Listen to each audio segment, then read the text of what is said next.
उत्सवात सर्व रसिक श्रोत्यांचं मनपूर्वक स्वागत. आपण नेहमी जलाभिषेक, दुग्धाभिषेक, पंचामृत अभिषेक या स्वरूपात अभिषेक करतच असतो. परंतु एक सच्चा कलाकार जणू काही मानस पूजा करत असताना एक एक उपचार अर्पण करीत असतो.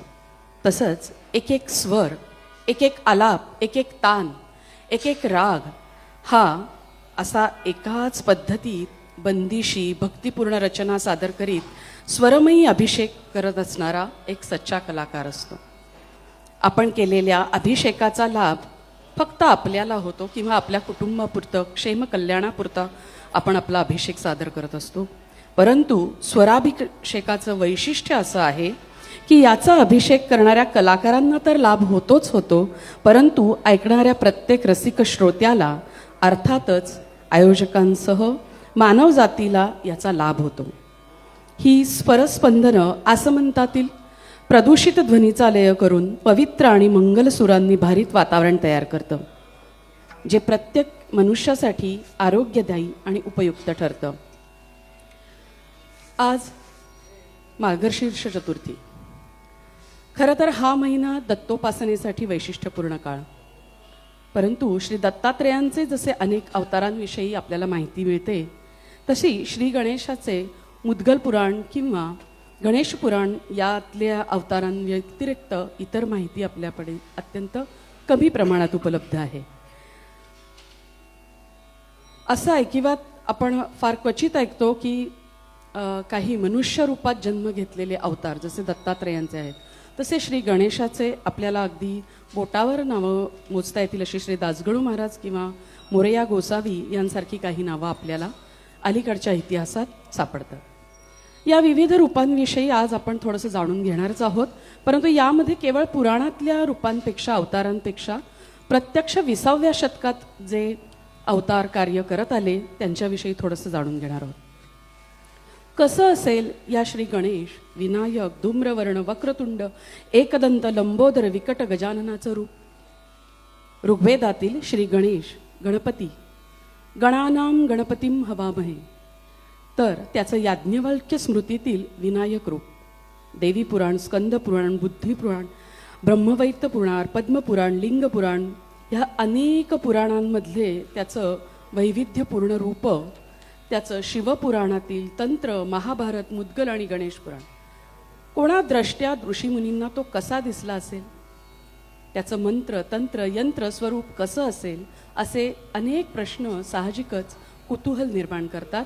आणि म्हणूनच संपूर्ण ब्रह्मांड व्यापून असणारा अखंड मंडलाकार व्याप्त येन चराचरम तत्पदम दर्शितम येन तस्मै श्री गुरवे नमः या गणेश स्वरूप गुरुतत्वाला वंदन करूया. आजच्या या स्वराभिषेकाची सुरुवात करूया. विज्ञान गणेश अशी एक संकल्पना जी आहे ती आजच्या आपल्या विज्ञान शोधांशी मिळती जुळती आहे. आपण ऐकतो की प्रत्येक शरीर हे पेशींनी तयार झालेलं आहे. अगदी असंच संपूर्ण ब्रह्मांड देखील चराचर जडचेतन या स्वरूपाने तयार झालेलं आहे. आणि हे स्वरूपच अंशरूपाने अवतरतं, इप्सित कार्य पूर्ण करतं. आणि हे एकदा दोनदा नाही तर विश्वाच्या उत्पत्तीपासून अखंडपणे हे कार्य चालू आहे. आणि म्हणूनच वेदांनी प्रतिपाद्य केलेल्या अशा या आद्य आत्मस्वरूप आणि ब्रह्मणस्पती श्री गणेश यांच्या या स्वरूपाबद्दल या रचनांमधनं ऐकूया. त्यांचं कार्य कसं चालतं समजून घेऊया. याच बीजमंत्राच्या माध्यमातून माऊलींनी म्हणजेच ज्ञानेश्वर महाराजांनी त्या सर्व सत्ताधीशास जे अभिवादन केलेलं आहे, अकार उकार मकार चरण उदर आणि मस्तक, ऐकूया. संतवाणीतनं एक अजरामर रचना जी पंडित हृदयनाथजींनी स्वरबंध केलेली आहे आणि लतादिनींनी त्यांच्या स्वरांनी अवकाशात स्थिर झालेली ही रचना. ओंकाराची प्रथम मात्रा, दुसरी मात्रा आणि तिसरी मात्रा अ उ म आणि आदिबीज ओंकाराला हे नमन करूया.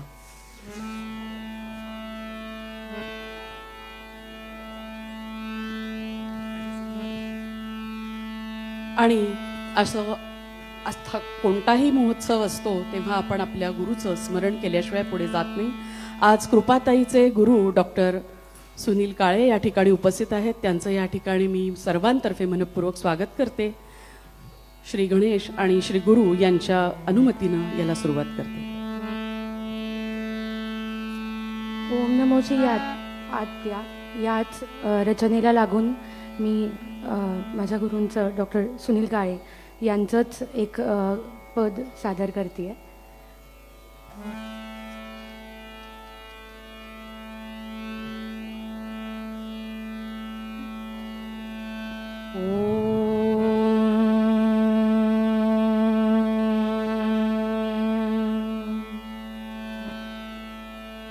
अखंड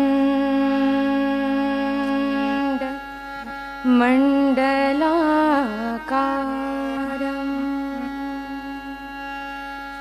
व्याप्तं येन चराचरम्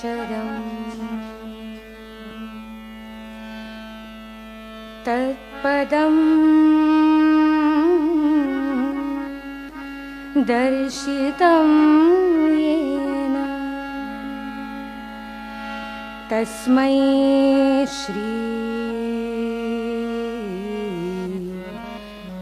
गुरवे नमः. वक्रतुंड महाकाय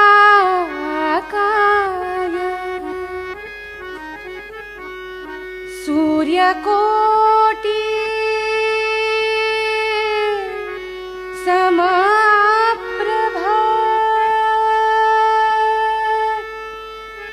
निर्विघ्नं कुरु मे देव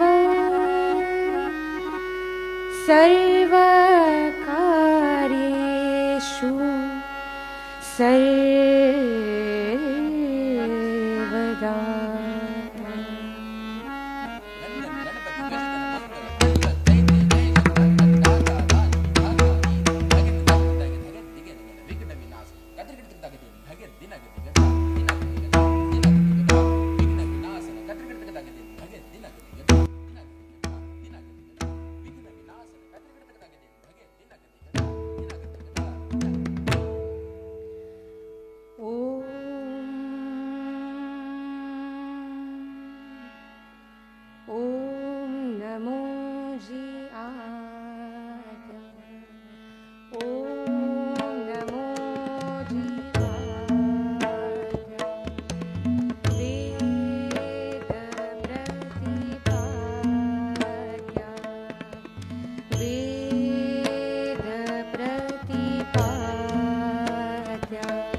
मकार महामंडल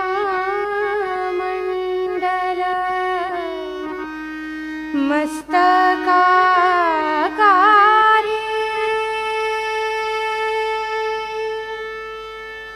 हे तिन्ही एकवटले तीर्थ शब्द ब्रह्म कवळले ते मी आश्री गुरु कृपा नमिले.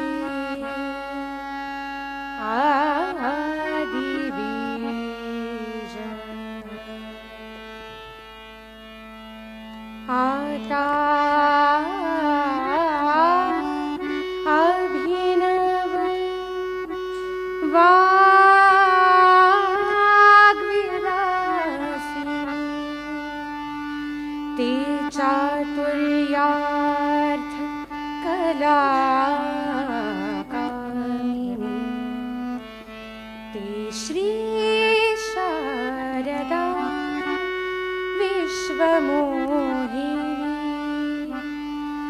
नमिली मिया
उठा उठा हो मंगलमूर्ती उठा उठा हो मंगलमूर्ती उठा उठा हो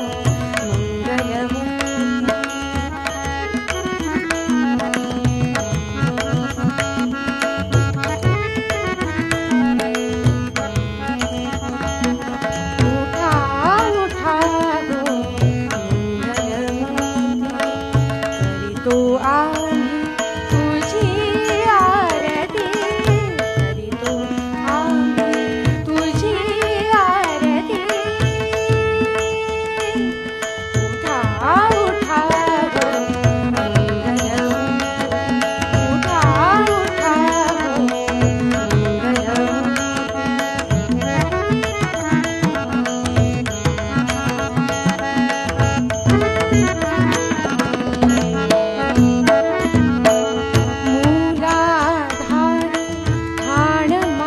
मंगलमूर्ती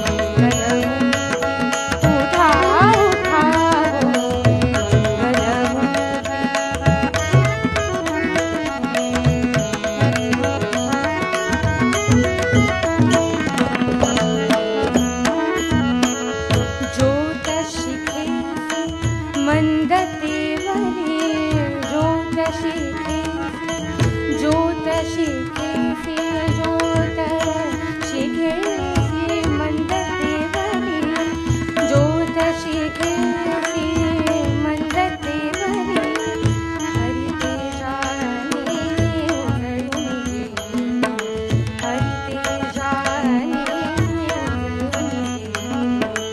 रंगलो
रसिको हो, एकाच वेळी देवाला आणि गुरूंनाही तिने अभिवादन केलेलं आहे.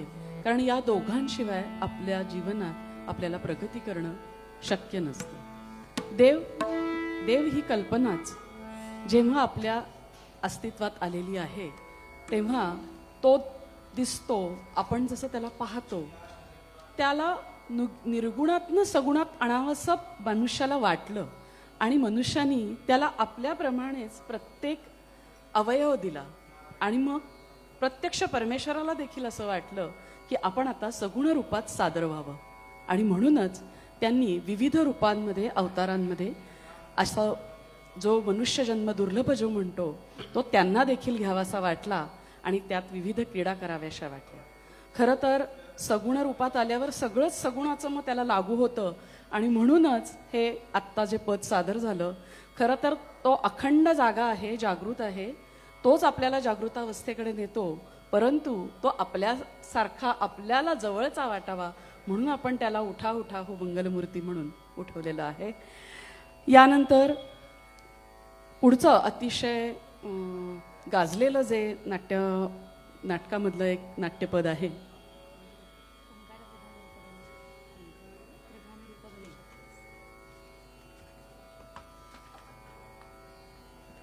यानंतर अलौकिक गाणी यातलं एक अत्यंत अतिशय सुंदर आवाज ज्यांनी आपली पहाट कायम प्रसन्न आणि प्रफुल्लित झालेली आहे असं सुमनजी कल्याणपूर यांनी गायलेलं गीत सादर करत आहोत. अर्थातच भूप रागाने आपण नेहमी सुरुवात करतो. संत शिरोमणी तुकाराम महाराज यांनी देखील असं म्हटलेलं आहे की दत्त जन्म हा देखील, हे तीन देव देखील ज्या मूलस्थानातनं उत्पन्न झालेले आहेत ते म्हणजे ओंकार स्वरूप श्री गणेश. आणि हाच ओंकार प्रधान पूर्ण स्वरूप पूर्ण पुरुष कसा आहे हे सांगण्यासाठी, त्याची निर्मिती कशी झाली आहे हे सांगताना सुद्धा तुकाराम महाराजांनी वेदांचा दाखला दिलेला आहे. ऐकूया पुढच्या रचनेत. ओंकार प्रधान रूप गणेशाचं.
ओंकार प्रधान रूप गणेशाचे. ओंकार प्रधान रूप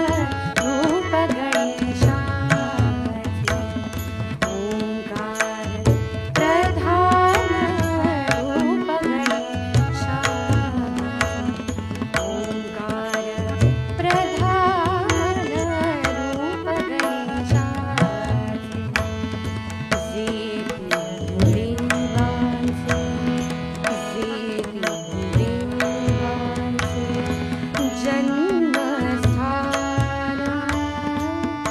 ओंकार प्रधान रूप गणेशाचे.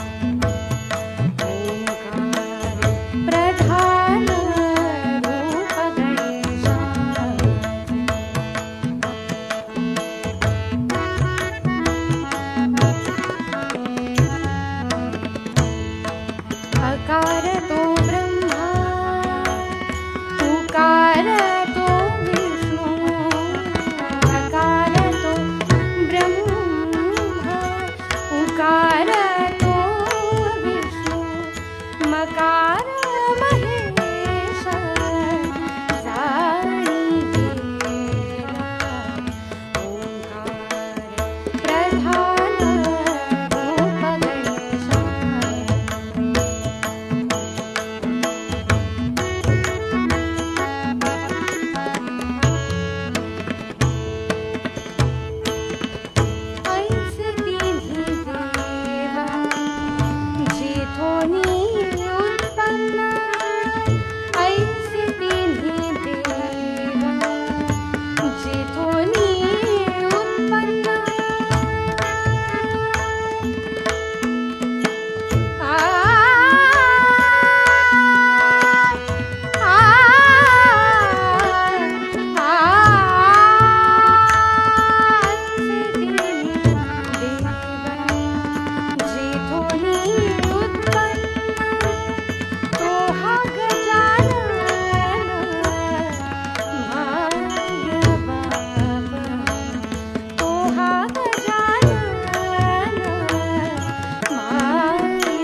आहे वेदवाणी तुका म्हणे आहे वेदवाणी पहावी पुराणी यासाची ओंकार प्रधान रूप ओंकार प्रधान रूप गणेशा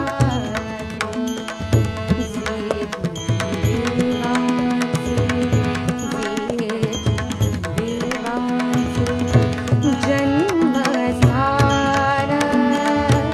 ओंकार प्रधान रूप गणेशा ओंकार प्रधान रूप गणेशा ओंकार प्रधान रूप गणेशा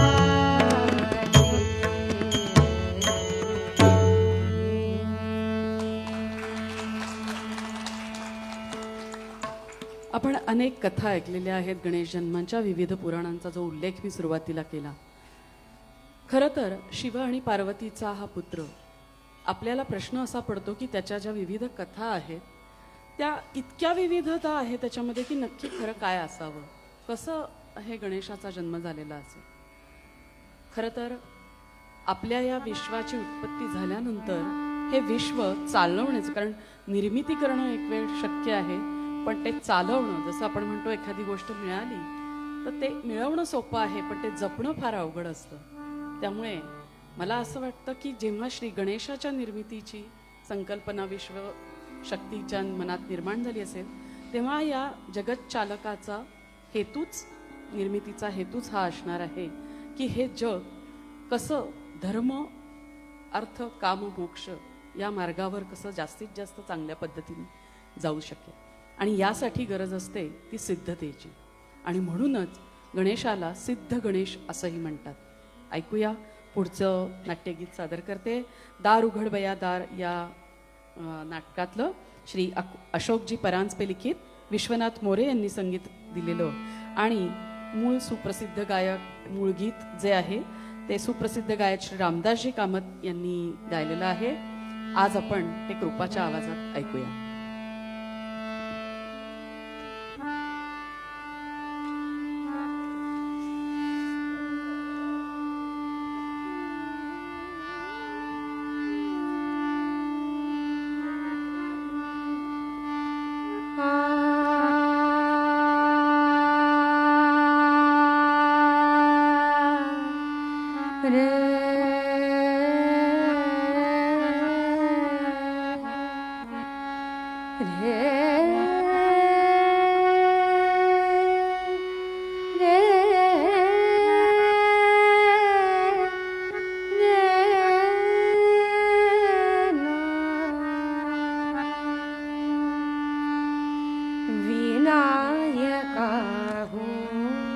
सिद्ध गणेशा विनायका सिद्ध गणेशा विनायका सिद्ध गणेशा विनायका सिद्ध गणेशा विनायका सिद्ध गणेशा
वा.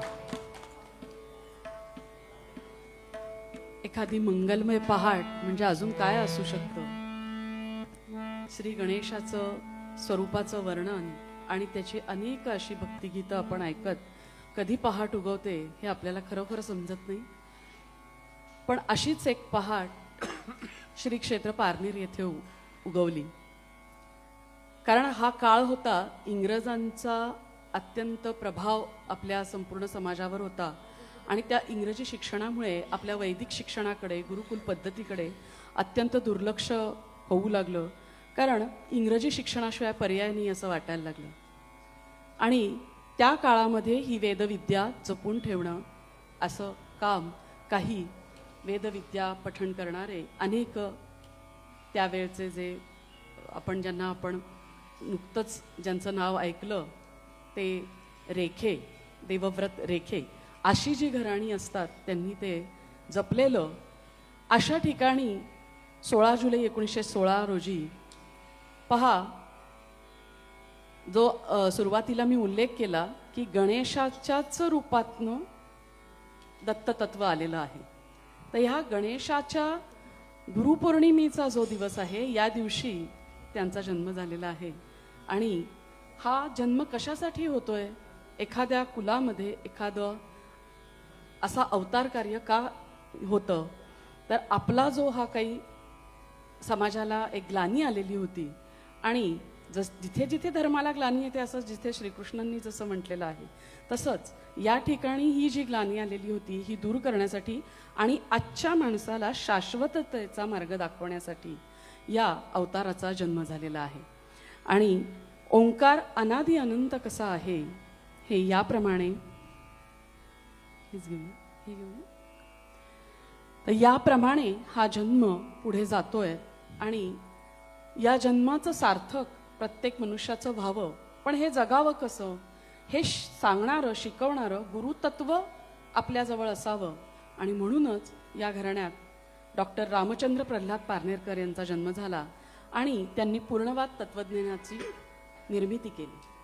कशासाठी, इतके सगळी ग्रंथसंपदा असताना, इतकं पाश्चात्य वाङ्मय आपल्यासमोर उपलब्ध असताना ही वेगळी निर्मिती कशासाठी झाली, तर नैपुण्य, योजकता, लोकमत, लोकसंग्रह, काळ आणि उपासना या मार्गाने आपल्याला पुढे जायचं आहे.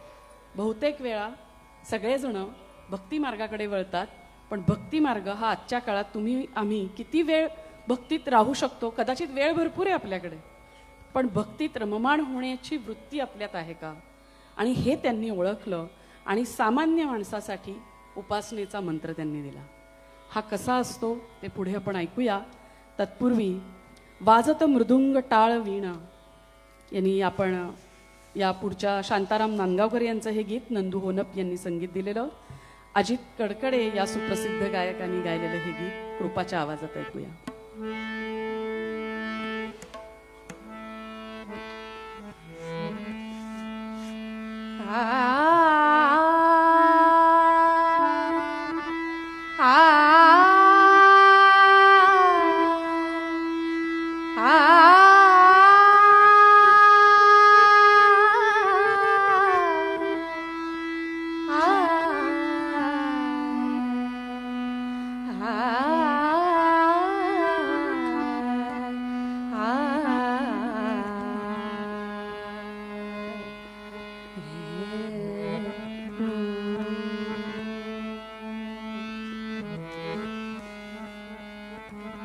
वाजे मृदुंग टाळ वीणा, वाजे मृदुंग टाळ वीणा, वाजे मृदुंग टाळ वीणा, वाजे मृदुंग टाळ वीणा.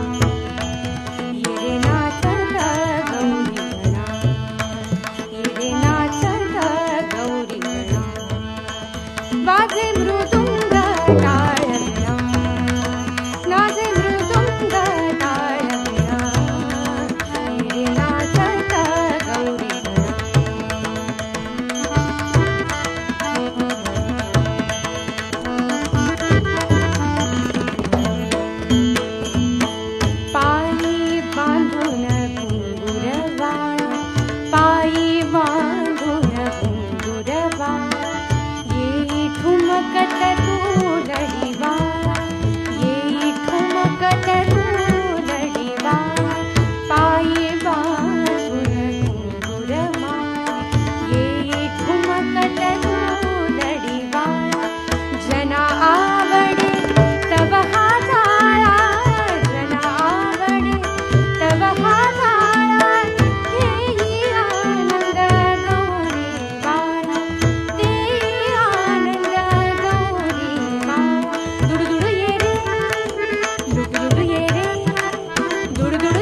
नाचता गौरी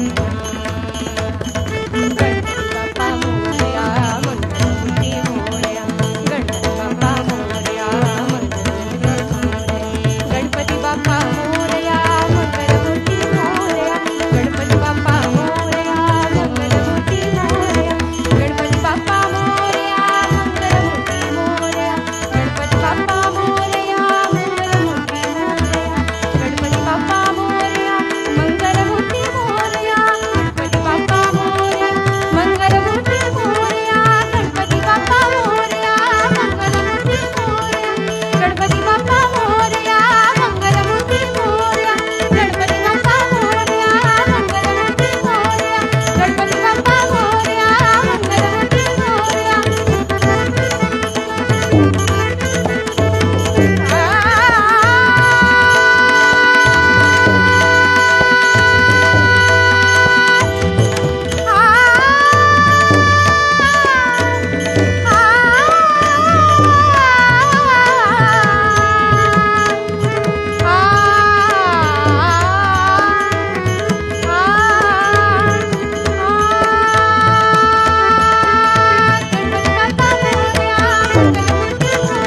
गणपती बाप्पा मोरया मंगलमूर्ती गणपती बाप्पा मोरया मंगलमूर्ती मोरया गणपती बाप्पा मोरया मंगलमूर्ती मोरया गणपती बाप्पा मोरया मंगलमूर्ती मोरया गणपती बाप्पा मोरया मंगलमूर्ती मोरया गणपती बाप्पा मोरया मंगलमूर्ती मोरया मंगलमूर्ती मोरया मंगलमूर्ती मोरया गणपती बाप्पा. पहा ना, सगुण रूपात तो आल्यानंतर किती आनंद होतो. म्हणजे तो टाळ मृदुंग त्याच्या या वाद्यांसहित तो दुडदुड येतोय त्याच्या पावलामध्ये अतिशय कोमल. म्हणजे तो लहान बालक स्वरूपात असताना त्याच्या पावलांमध्ये असलेले घुंगरूवाळे आणि हे सगळं आपल्या डोळ्यासमोर तिने आता किती छान उभं केलं. आणि खरं तर बाप्पा म्हटल्यावर तो आपला लाडका. आणि असा बाप्पा जेव्हा सगुण रूपात आलाय, तो मनुष्य रूपात जर आलेला आहे तर त्याला बालपण आहे, त्याला तरुणपण आहे आणि त्याला वृद्धत्वही आहे. तर अशा बाप्पाची एक ही जी कथा आहे पुढे चाललेली आहे. तर मुळात बाप्पाचं हे जे स्वरूप आहे ते आपल्याला एक जीवन आदर्श पद्धतीने कसं जगता येईल यासाठी तो सतत आपल्या पाठीशी असतो. अनेकांचा म्हणजे पुण्याचं तर हे आपलं ज्याला आम्ही वैभव गणेशच म्हणतो, कारण त्याचं जे वैभव आहे ते मला वाटतं इतर कुठल्याही आपल्या इथे स्वयंभू अनेक गणपतींचं आपण नेहमीच पाहतो, अष्टविनायक इथेही आहेत. पण जे वैभव आपल्याला हवं असतं प्रत्येकाला आधिभौतिकातलं, तेही तो देतो. असा हा आपला श्रीमंत दगडूशेठ गणपती आहे. आणि त्याबरोबर तो आपली आध्यात्मिक जागृतीही करून देतो आणि आपल्या अधिदैवातलं काही कमी जास्त झालेलं असतं त्यात सुधारणा करून आपल्याला पुढे नेण्याचा तो प्रयत्न करत असतो. आपली अपार श्रद्धा जर असेल तर श्रद्धा म्हणजे जिथे आपण नेहमी म्हणतो की अंधश्रद्धा हा शब्दच चुकीचा आहे, अंधविश्वास असतो. श्रद्धा ही आपली श्रद्धेचे व्याख्याच ही आहे की अनुभवाच्या निश्चितीची निश्चिती म्हणजे श्रद्धा. आणि म्हणूनच अशी श्रद्धा जेव्हा आपल्या गणरायावर आपली असते तेव्हा त्याला देखील किती आनंद होतो. पहा, तुम्ही वर पाहिलं तरी दिसेल तुम्हाला, तो किती विविध रूपात आपल्या समोर येतो. आणि पुढच्या गाण्यात आपण तेच ऐकणार आहोत. शांता शेळके यांना ज्या स्वरूपात तो दिसला, पंडित हृदयनाथ मंगेशकर यांनी ते स्वरबद्ध केलं आणि अर्थातच लता दिदींनी ते गायलं. गणराज रंगी नाचतो. ऐकूया कृपाच्या स्वरात.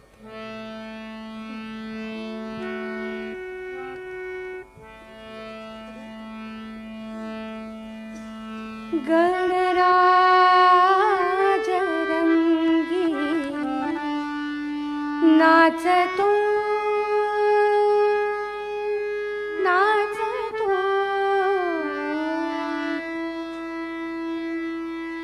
गणराज रंगी नाचतो गणराज रंगी नाचतो गणराज रंगी नाचतो नाचतो पा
पहा समोर पहा, गणराज स्वतः रंगात रंगलेला आहे.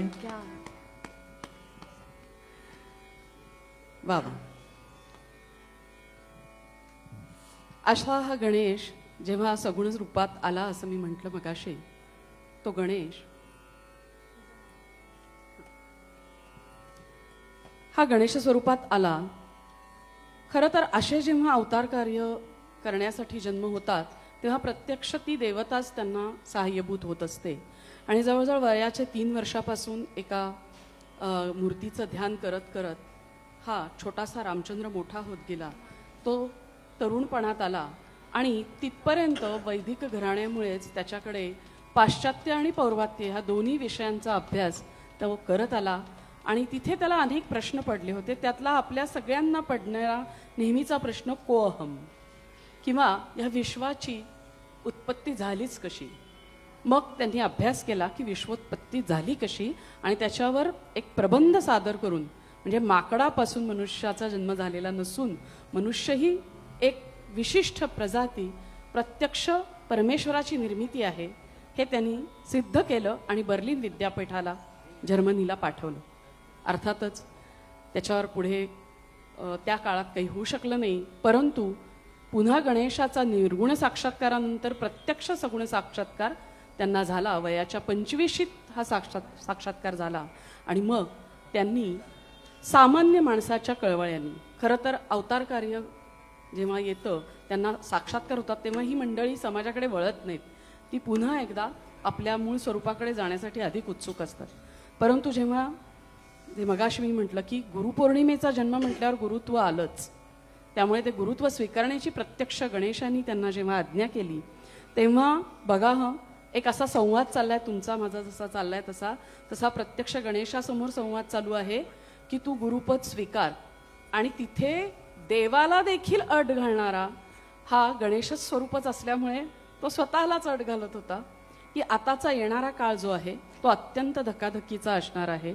आणि मनुष्याची कलियुगाकडे जी आपली वाटचाल आहे त्यामध्ये त्याला मिळणारा वेळ आणि त्याला करावं लागणारं सगळं नित्य नैमित्तिक कर्म याच्यामध्ये जो फक्त 24 तासात एकदा जसा मोबाईल रिचार्ज करतो ना आपण, चार्जिंग करून घेतो, तसं एक मंत्र ज्याच्या त्याच्या योग्यतेप्रमाणे तो त्याला दिला जाईल. आणि तो जर का तुम्ही मान्य करून घेत असाल, रुजू करून घेणार असाल, कदाचित माझा शिष्य हा त्या दिवशी दिवसभरात कधीही करू शकेल तो, किंवा कदाचित त्याला अंघोळीलाही वेळ मिळणार नाही, कारण एखाद्याची नोकरीच अशी असते की त्याला तेही करणं शक्य नाही. मग अशा वेळेस त्याचं म्हटलेला मंत्र, त्याची जी उपासना केलेली ती रुजू करून घेणार असशील तर हे श्री गणेशा मी हे गुरुपद स्वीकारतो आणि मग पुढे मार्गदर्शन करतो. आणि म्हणूनच ते म्हणतात तुझं मागतो मी आता.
मागतो मी आता,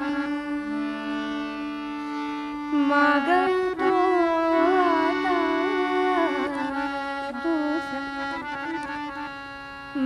आता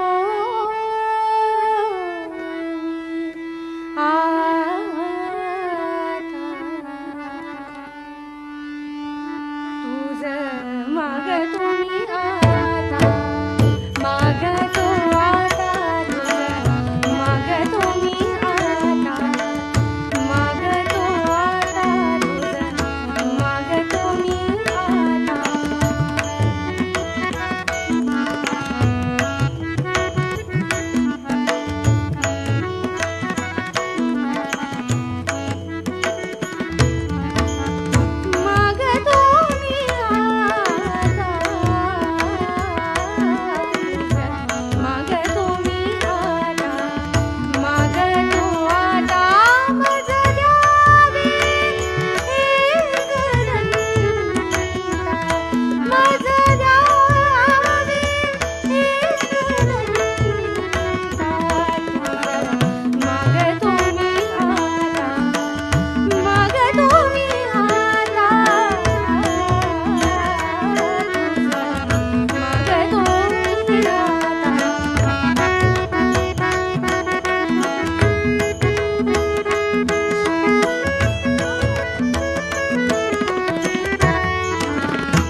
खरंच अजून काय द्यायला हवं खरं त्या परमेश्वरांनी, किती सूट द्यायला हवी. तुम्हाला 24 तास नाही भक्तिभावात राहता येणार आहे हे मीही समजू शकतो, कारण सर्व मोह मद मत्सर लोभ हे मीच तुम्हाला दिलेलं आहे. पण ते प्रमाणात ठेवायचंही मी तुम्हाला शिकवतो आहे. आणि म्हणूनच 24 तासातनं एकदा तरी दर्शन घ्या आणि 24 तासातनं एकदा तरी त्याचं नाम घ्या. हे करत असताना अनेक कौटुंबिक म्हणजे प्रापंचिक प्रश्न प्रत्येकाला पडलेले असतात. प्रत्येक आईला असं वाटत असतं की माझ्या मुलाचं कल्याण व्हावं. प्रत्येक कुटुंबाला आपली प्रगती हवी असते आणि म्हणूनच बहुतेक जण गुरुच्या शोधात असतात की एकदा त्याच्या चरणी आपलं दुःख वाहिलं की एक उभारी येते. परमेश्वराच्या चरणी आपला हा नतमस्तक भाव कसा ठेवावा हे जो शिकवतो तो गुरु. आपल्यामध्ये देवप्रतिष्ठा, देवाबद्दलची निष्ठा जो निर्माण करतो तो गुरु, कारण तो त्या मार्गाने आधी पुढे गेलेला असतो. आणि म्हणूनच गुरु हे नेहमी नम्र असतात. ते नेहमी असे इतक्या साध्या रूपात आपल्यासमोर येऊन बसतात. ते कधीही असा गर्व करत नाही, उच्चासन मागत नाही आणि ते नम्र भावानीच इतरांनाही नम्रतेची शिकवण देत असतात. त्यांनीच रचलेलं म्हणजेच डॉक्टर सुनील काळे यांनी रचलेलं पुढचं गीत आपण या ठिकाणी सादर करत आहोत.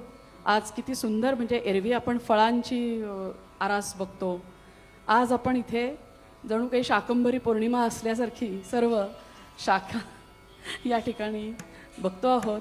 आणि आता ह्या पुढच्या गाण्याकडे वळतो आहेत ते मंदार तरुवरा. ही जी रचना आहे ती त्यांची लिखित आणि त्यांनीच संगीतबद्ध केलेली आहे. सुप्रसिद्ध गायक रघुनंदनजी पणशीकर यांनी ती गायलेली आहे. आज बहुतेक कृपा आपल्यासमोर लता दिदी, सुमनजी, अजितजी आणि आता रघुनंदनजी सादर करते आहे. ऐकूया मंदारा तरुवरा.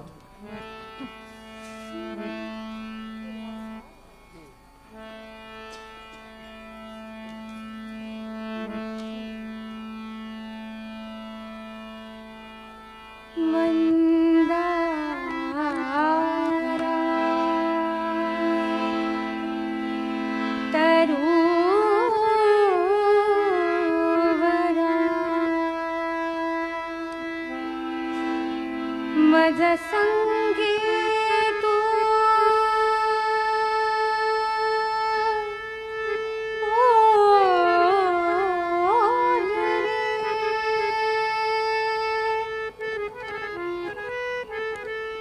बोल रे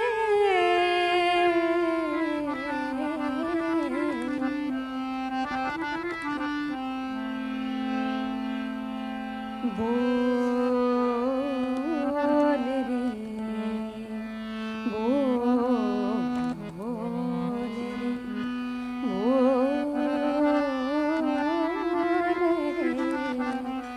बोल रे मंदारा तरुवरा मज संगे तू बोल रे मंदारा तरुवरा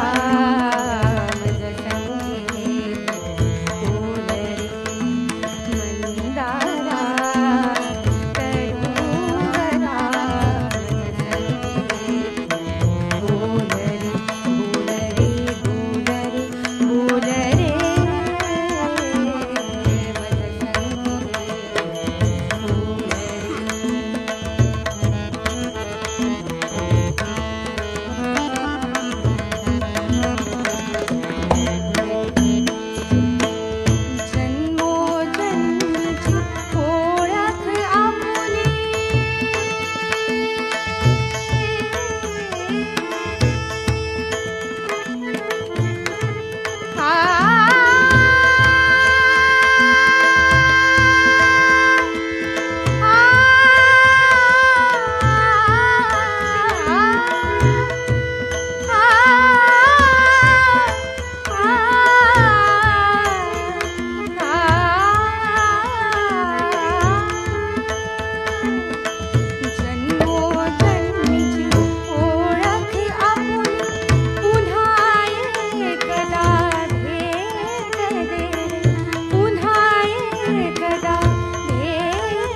मधुरामधुर आळवितो तुझला मंदारा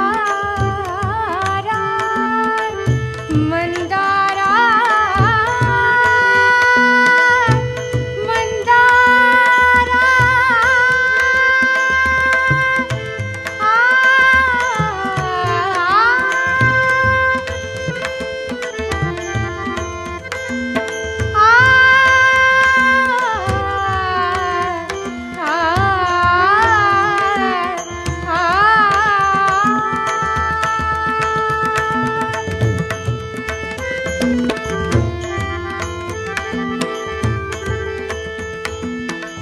मंदारा मंदारा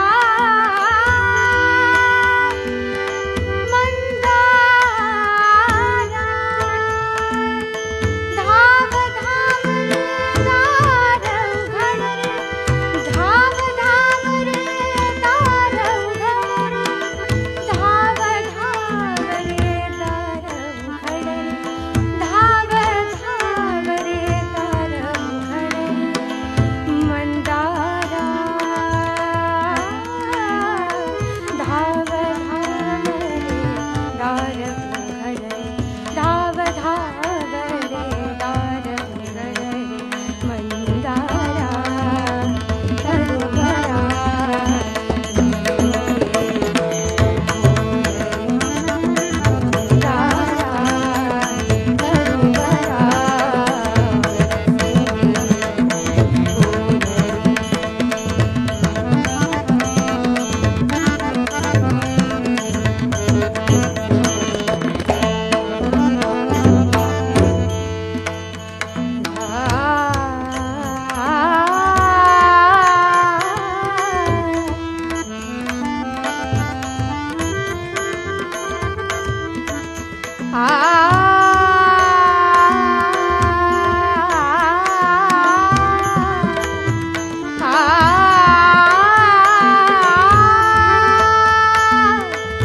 गानकलेच्या गणाधीशा गानकलेच्या गणाधीशा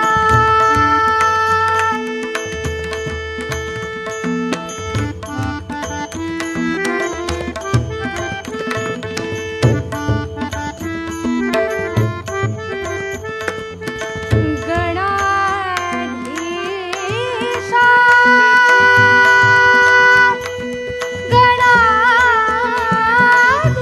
गणाधीशा गणाधीशा गणाधीशा गानकलेच्या गणाधीशा गानकलेच्या गणाधीशा गान सुमने आज उधळतो गान सुमने आज उधळतो गान सुमने आज उधळतो गान गान सुमने आज उधळतो गान फुलांचा हार गुंफितो गान फुलांचा हार गुंफितो मंदारा मंदारा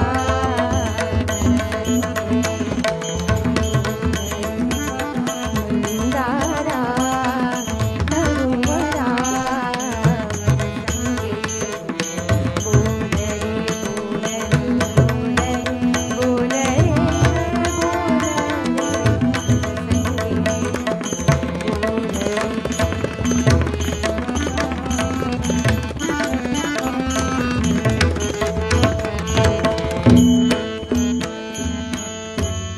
श्वास ही माझी मंदावरी रे श्वास ही माझी श्वास ही माझे श्वास ही माझे श्वास ही माझे मंदार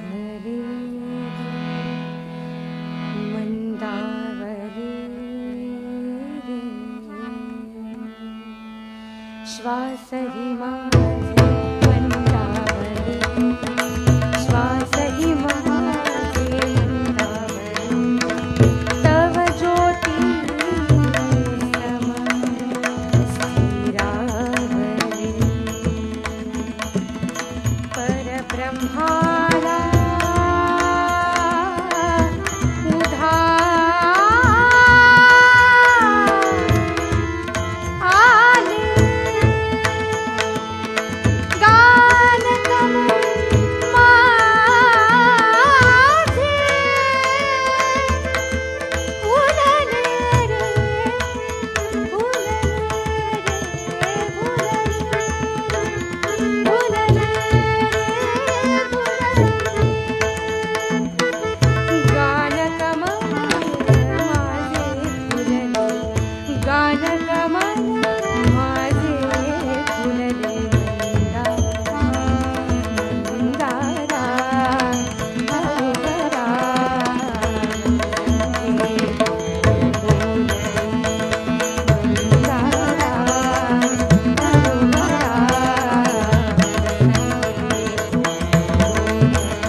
अत्यंत भावभक्ती रसपूर्ण रचना आणि तितक्याच ताकदीने कृपानी या ठिकाणी सादर केलेली आहे.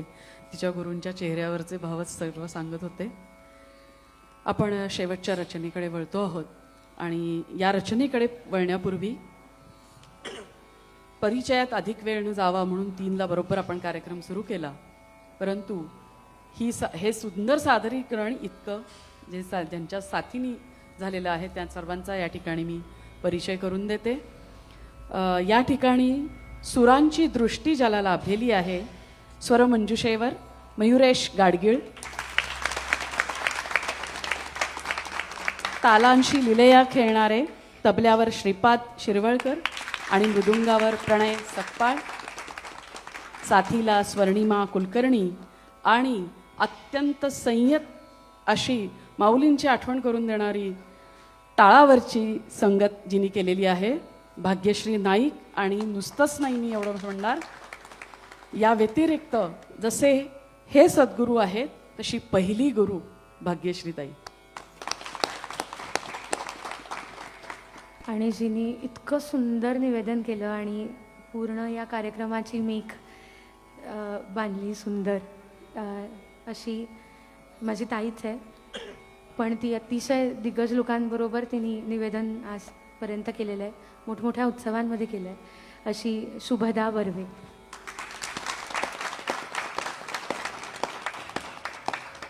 आपण शेवटच्या रचनेकडे वळूया. सत्संगती ज्याला आपण म्हणतो किंवा ज्याच्या सहवासात राहतो तसे तसे आपण होत जातो. साहजिकच गुरुच्या सहवासात आपल्या स्वतःलाही काहीतरी करावंसं, जे चांगलं करावंसं वाटतं. त्याचप्रमाणे ह्या शेवटच्या रचनेकडे आपण वळताना या रचनेची रचना कृपानीच केलेली आहे आणि त्याला संगीतही कृपा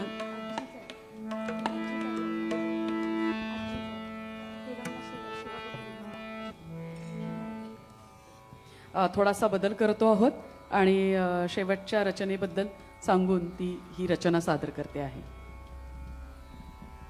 माझी आजी गायची ही रचना आणि तिनेच बांधली आहे. रचनेचे शब्द आहेत, फार सुंदर आहेत. हेरंब शिवकुलदीपका तुझ आरती गणनायका, सिंदुरासुर मारुनी सुर सोडिले त्रासातुनी, देव गण तुझ वंदुनी स्वस्थानी गेले हर्षुनी, दर्शने तव श्रीपती मनोकामना हो पूर्णती, स्वयंप्रकाशी तू गजवदना धूपदीप त्या कायमती.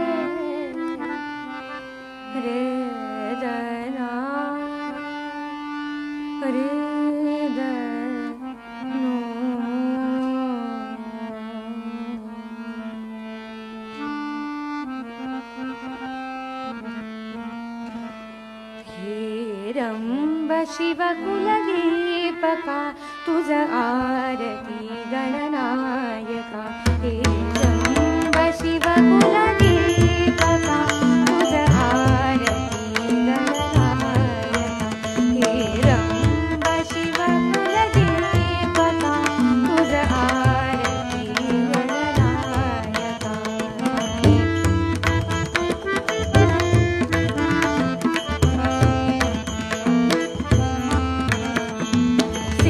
सिंदुरासुर मारुनी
खरोखरच आज आम्ही भाग्य आणि संपूर्ण हा विविध रूपातला होत असलेला अभिषेक आणि हा इथे सुरू झालेला स्वराभिषेक आम्ही अत्यंत नम्र भावे तो श्रीचरणी अर्पण करतो आणि श्रीमंत दगडूशेठ हलवाई गणपती ट्रस्टच्या माध्यमातून आयोजकांचेही या ठिकाणी मी आभार धन्यवाद व्यक्त करते आणि इतकी सुंदर संधी आम्हाला दिली अशी पुन्हा पुन्हा देत राहावी अशी मागणी श्रीचरणी आणि त्यांच्या चरणी करते. या ठिकाणी आज आवर्जून उपस्थित राहिल्याबद्दल डॉक्टर सुनील काळे आणि तुम्हा सर्व रसिक श्रोत्यांचं या ठिकाणी मी आभार मानते. धन्यवाद.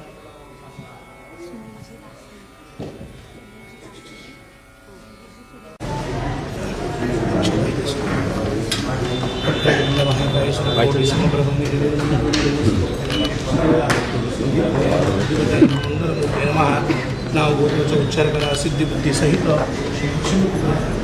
श्रीमंत नाव गोत्राचा उच्चार करते. भगवत महापुरुष विष्णुराजांनी प्रवर्तमानस्य अद्य ब्राह्मण द्वितीय मणवंतरे कलियुगे शततमे मासोत्तमे मासे पुण्य पावन मासे मार्गशीर्ष मासे कृष्णपक्षे संकष्टी चतुर्थी शुभ पुण्यतिथो यजमानस्य गोत्रोच्चार गोत्रोत्पन्न होम. स्वतःचं नाव घ्या.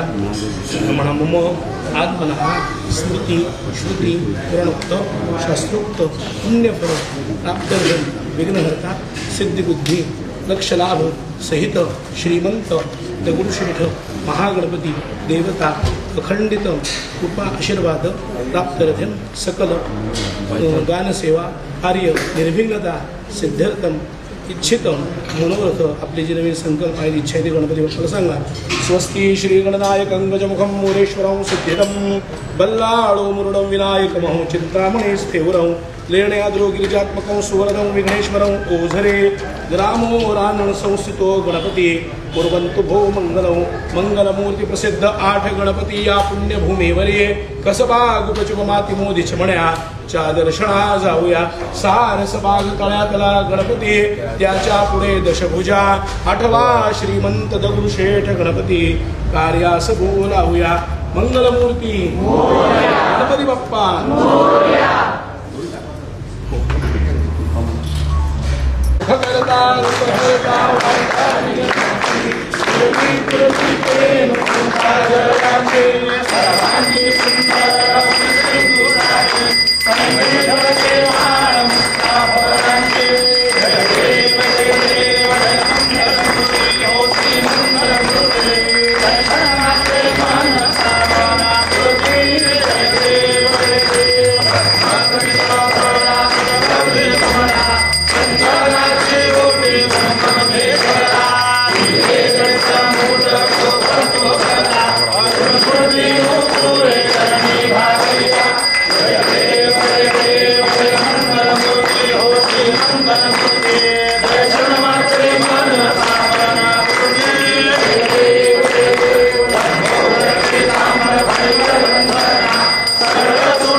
काही थोडं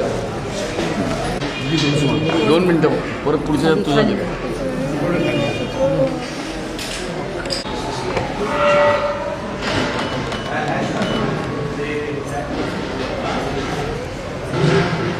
एक